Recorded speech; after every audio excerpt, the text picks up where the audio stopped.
बाबा ठीकने के लिए यो नहीं जानी कौन कलम सा हमर, नहीं जानी कौन कलम सा हमर दीन लिखलियो। बाबा ठीकने के लिए यो जन्म ही सो हम पूजलौं अहाँ के, शिव शिव जपलौं यो बाबा। जन्म ही सो हम पूजलौं अहाँ के, शिव शिव जपलौं यो। तखनो अहाँ ध्यान नहीं देलियै, तखनो अहाँ ध्यान नहीं देलियै, नीक न केलियै यो बाबा ठीक न केलियै यो। नहीं जानी कौन कलम सा हमर, नहीं जानी कौन कलम सा हमर दीन लिखलियै यो। बाबा ठीक ने के लिए यो पूजलौं कुशेश्वर, पूजलौं सिंहेश्वर, पूजलौं पशुपतिनाथ यो बाबा।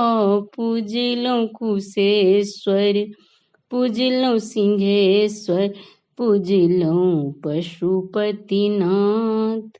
दरस अहाँ के कतौ ने पेलौं, दरस अहाँ के कतहु ने पेलौं, कत चल गेलियै यो। बाबा ठीक ने केलियै यो नहीं जानी कौन कलम सा हमर, नहीं जानी कौन कलम सा हमर दीन लिखलियै यो। बाबा ठीक ने केलियै यो सहल नहीं जाइए आब यो बाबा, ऐ जीवन के भार यो बाबा। सहल नहीं जाइए आब यो बाबा, अहि जीवन के भार। आबो नैन उघाड़ू महादेव, आबो नैन उघाड़ू महादेव, बहुत कनेलियै यो।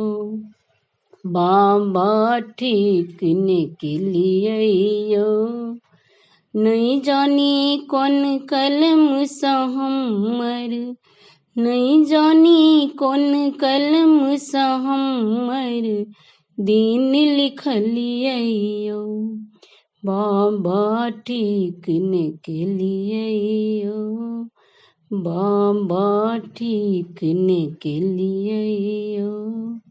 धन्यवाद।